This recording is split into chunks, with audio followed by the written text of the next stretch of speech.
India. Before I call upon our esteemed speakers, I want to just quickly play a short film on the India moment of where we stand today, what makes it all come together.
Well, this is the theme of the India Today Conclave, viewers, ladies and gentlemen, right there. I want to introduce you to our speakers this morning. I want to call all four of them on stage, and then you'll hear from them on what is their vision statement. May I invite on stage Ms. Smriti Irani, Union Minister for Women and Child Development and Minority Affairs. Can I please invite her to come on stage? May I also ask Mr. Shashi Tharoor, former Union Minister, diplomat, author, MP, to come up on stage. May I also ask invite Atishi, Minister of Education, Delhi, to come up on stage. May I also request, all right. Can I get a quick photo opportunity with, and may I also invite on stage Lieutenant General Zamiruddin Shah, former Deputy Chief of Army Staff and former Vice Chancellor, Aligarh Muslim University. A quick photo opportunity, and we power through to our first vision statement by Ms. Smriti Irani.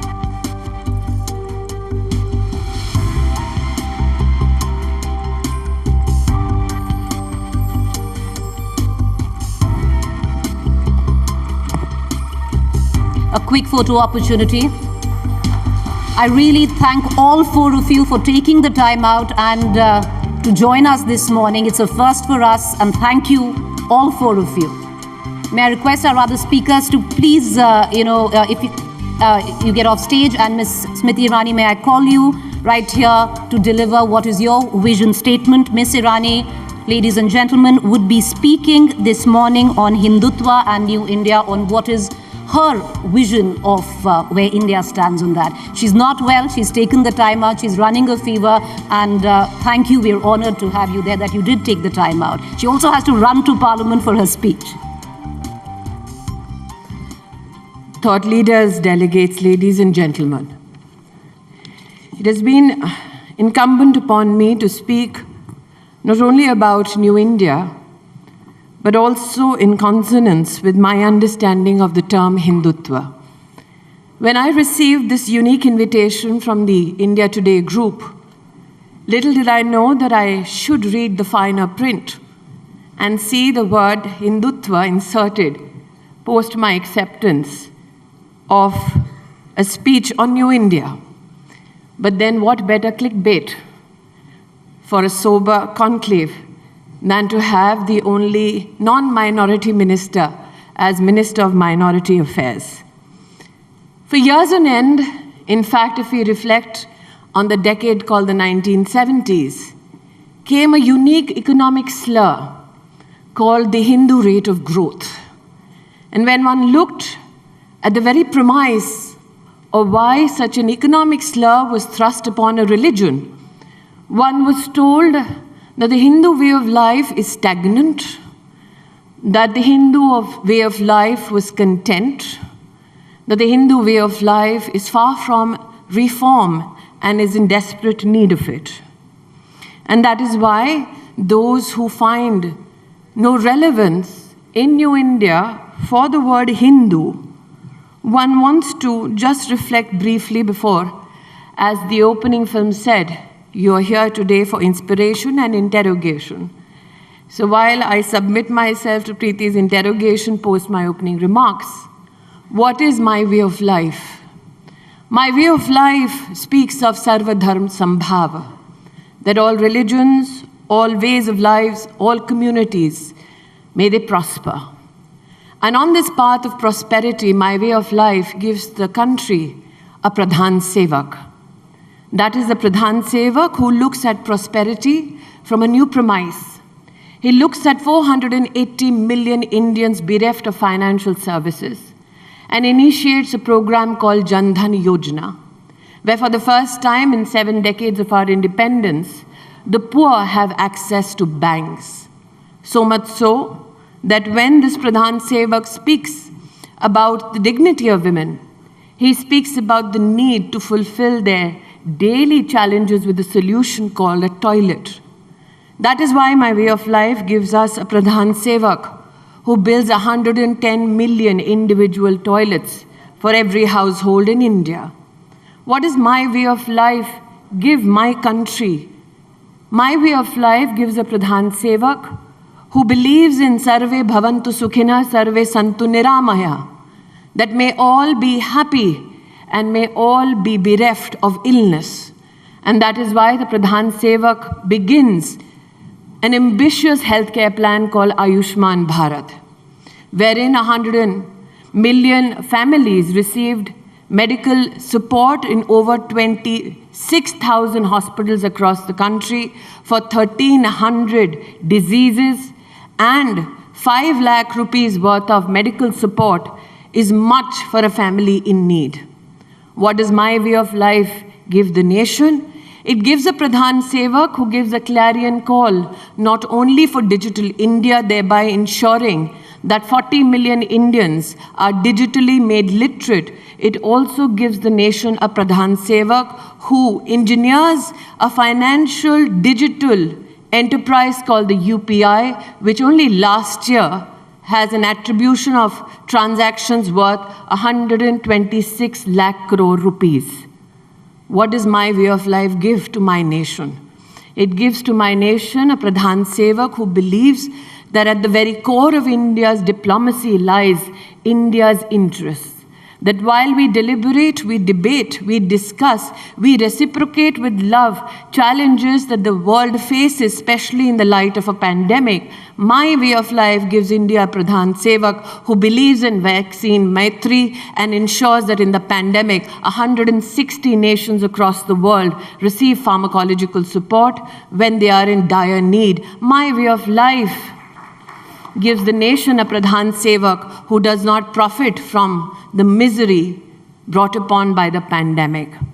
And that is why today, before I subjugate myself to a minor interrogation and onwards I go to Parliament, what does my way of life give to my country, my civilization?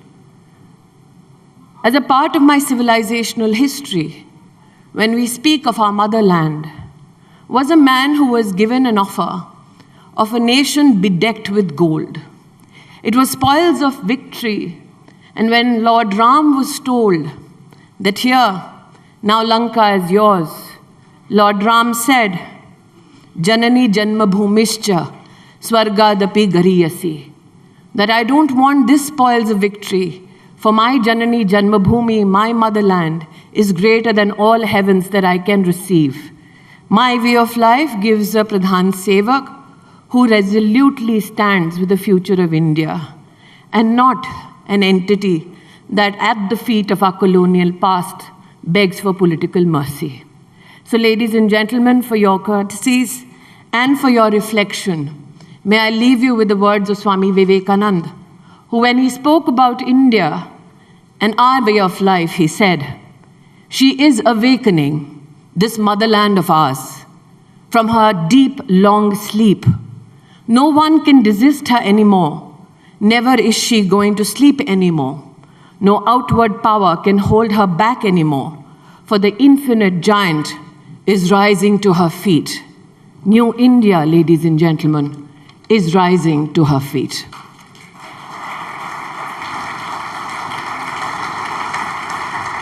Thank you, Ms. Irani. And, I want to take it from there with your vision statement of what New India stands. You spoke of New India vis-a-vis Hindutva. Your vision statement, Minister, of what do you make of those who see a differentiation in the country between Hinduism and Hindutva? Do you see them as the same? I have just enunciated for you what my way of life is. And if there's a socio-political or economic view of my way of life, let's look at the way of life from an economic perspective. Like I said in my opening remarks, in the 70s, an economic slur was brought upon my way of life, that if you're stagnant and in need of desperate reform, you must be a part of the Hindu way of life. I think that slur was brought upon because many presumed that the Hindu who is nonchalant, who is all accommodating, who is necessarily kind, will not take umbrage to such a provocation. But I believe that is New India needled with these kind of provocative discussions. That is why I have given you the wide berth of what my way of life brings to the country. Today, when I said that my way of life talks about good health, and I speak about vaccine Maitri, and I speak about Ayushman Bharat, let's contextualize what that program means for the average Indian woman. Under the Ayushman Bharat Yojana, and I've said this multiple times, 31 crore Indians have received screenings for cancer free of cost, of which 17 crore are Indian women who have screened themselves for cancer of the cervix and cancer of the breast. Now, pre-2014, if you spoke to anybody about Indian women in the rural landscape or in the poorest of the poor having the capacity to have a conversation around the cancer of the cervix, you would be told that this conversation will not be a part of regressive communities. The fact that these 17 crore women stepped up and utilized a healthcare program so that they could get screened means that these women were aware of the challenges and were waiting for a workable solution. And I think that is my way of life. That is New India. New India provides 800 million Indians free food in a pandemic for not only 2 years, but post-pandemic, so that things stabilize, provides them additional support for this 1 year as well. New India provides close to 90 million women in self-help groups credit worth $32 billion every year to manage. And that is the New India I'm extremely proud about. And I'll not be apologetic about that New India just because I'm a Hindu. It's not about being apologetic, but I'll just take the conversation further from what you said. Let me put it this way. What is your vision document for the Indian Muslim? You're also a Minority Affairs Minister. And I would reckon in the country, there could be a set which maybe feels a little intimidated by the masculinity of Hindutva that we talk about. Maybe that's why they have a female minister in that particular segment. But jokes aside, I'm married to a micro-minority community member. I'm married to a Zoroastrian. There are barely 55,000 of them across the world. And I'm very proud when my Parsi family gets up and says, I'm not a minority because an Indian cannot be a minority in his or her own country. And I think that one has to be cognizant of the fact that when Prime Minister Modi speaks about Ayushman Bharat, does it not encompass all communities? It most definitely does. When he builds 30 million homes for the poor, does it not have homes for those who come from the minority community? Most certainly it does. When he gives Kisan Samman Nidhi, a cash transfer to the bank accounts of 10 crore farmers, 30% of them, as data has shown on many platforms, are from the minority community. What is now insistent upon us is to ensure that we do not give rise to feelings of segregation and that we bring people together and say as a collective we are one nation. That when I see a man in uniform or a lady in uniform, I identify her as an Indian and an Indian alone. That when I see a child for whom the new education policy is derived, and I had the greatest privilege of writing the foundational document for it, for the first time in 30 years we have a new document that talks about a gender inclusion fund. Does it include the gender needs academically for minority girls and women? Most certainly it does. You know, you've ticked all the boxes in terms of the schemes which are available to all, and we've seen them, how they've actually delivered. No, there is no disparity in that at all. But say, as the minority, minister and as a woman, what would you like to say, maybe as a healing balm for those who do feel threatened with this new India, which also wears Hindutva on its sleeve? I think that one has to very pragmatically accept the insinuation in your question. And the insinuation is that for me to be acceptable, I need to dilute my religious identity. Would that not be, for you, a very myopic way of looking at religious identities across the country? What is incumbent upon me as an administrator is to ensure that the tenets of law are implemented well so that everybody is equal under law. So let's say when we look at Article 370, people look at it on many platforms. I've heard a religious debate around it. On many platforms, I have heard a community-based debate around it. But as a lawmaker, why do I look at it a bit differently? That is an article that in some way denied many laws for women and children and the backward communities to be implemented in the state of Jammu and Kashmir. Would I not want equal law for every Indian in my country? Most definitely I would. So when you question me, how can I impose faith in a community towards my community? I think one needs to recognize that the term minority is not a term which is individualized only to one religion. For instance, when I was Minister Education, IIT Council, in the history of IIT Council, had never had a female chairperson. And I remember walking into the room full of male scientists and asking them, where are the women? I was told by some of the most celebrated male scientists of the country, we don't have women of that caliber. I walked out, I called a lady called Tessie Thomas. Not a Hindu. Unfortunately, I have to describe Tessie as thus today. I called her and I asked her, would she accept the chairpersonship of the IIT Council? She did. That was in 2014. And today you ask me to certify my secular credentials to you because I'm Minister Minority.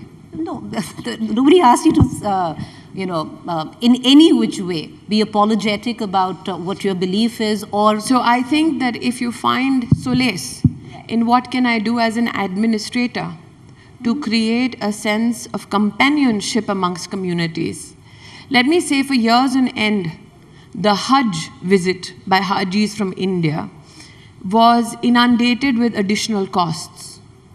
Nobody, no officer from the minority community or leader for that matter, could work to reduce the cost for Hajis in our country. I, as minister in the past 3 months, have managed to reduce that cost by 50,000 rupees for every Haji in our country. That for the first time, the Prime Minister of India has given up his VIP quota. That there was a VIP quota that was exercised by the Prime Minister, the President, the Vice President, and the Minister in charge, where they could handpick a few people to go to Hajj, denying that right to poor and average Muslims. That VIP protocol was taken away by the Prime Minister of India. You still want him to prove his secular credentials. We don't want anyone to prove their secular credentials. The question, to be very honest, Ms. Irani, was that if there is a set which feels alienated, or if there is a set, which that feels is a intimidated, set that knows that the rule of law will be followed, that there will be no compromise on the rule of law. That law and order is a state issue. That being said, that the Prime Minister in his 9 years of leadership as the head of state has never indicated that his governance methodology is inundated with a compulsion to negate the needs of any community in this country, I think speaks volumes.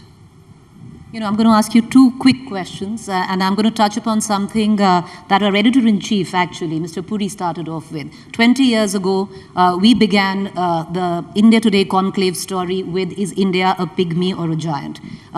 We've come up on the world stage. We are a giant today.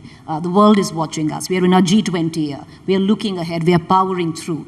The new story of India as we take ahead, when there is also on the sidelines, there's conversations and there's a narrative which is being built or being tried, a cohesive narrative that is being built on the fact that democracy is under threat in this country. What do you make of it? Democracy is not in peril, the Congress party is. I'm sorry, those who perish cannot subjugate the aspirations of India and connect it to their own political aspirations. And I believe that this is the same gentleman who in Jammu in the month of January said, Desh mein sab acha chal raha hai, kahin koi katuta nahi hai. So will the real gentleman please stand up?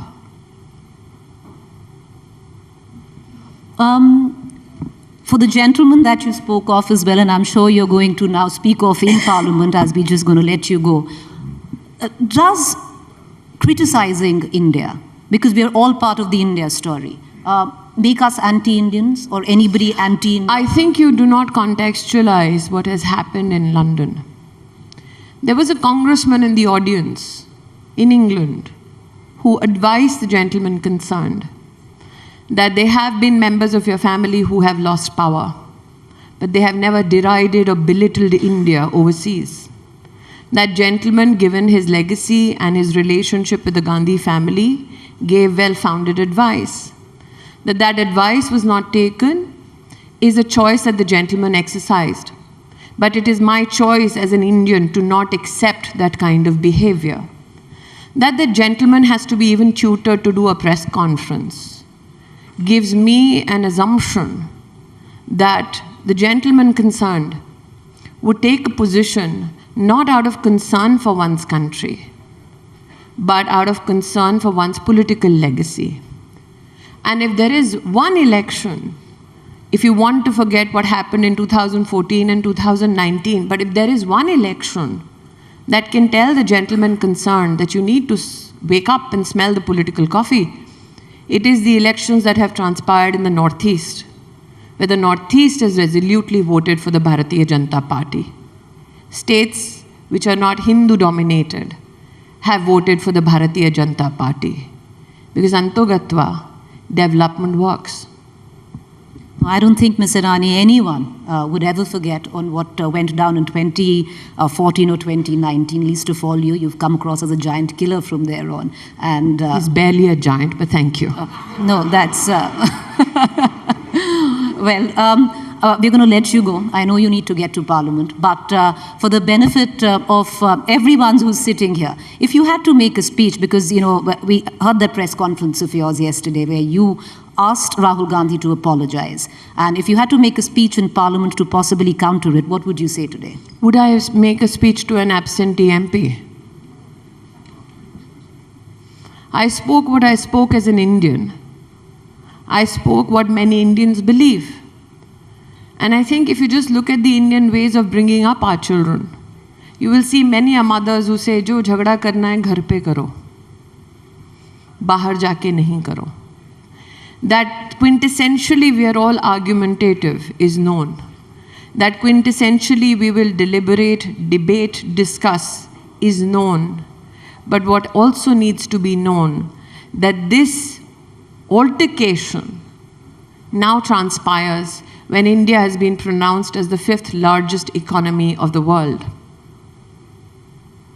Can we contribute, if not then, but now, towards a rising economic power?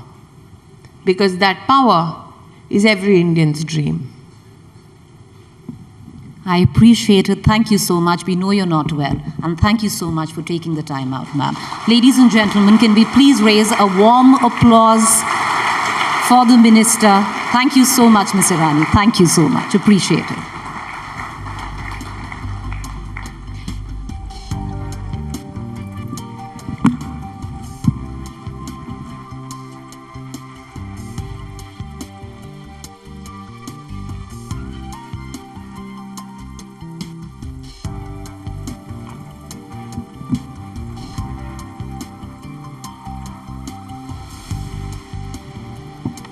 May I please call upon our next speaker to deliver his vision of India And to take it from here, may I call upon Mr. Shashi Tharoor, former Union Minister, diplomat, author, MP, on his idea of Ambedkar inclusion and the Constitution.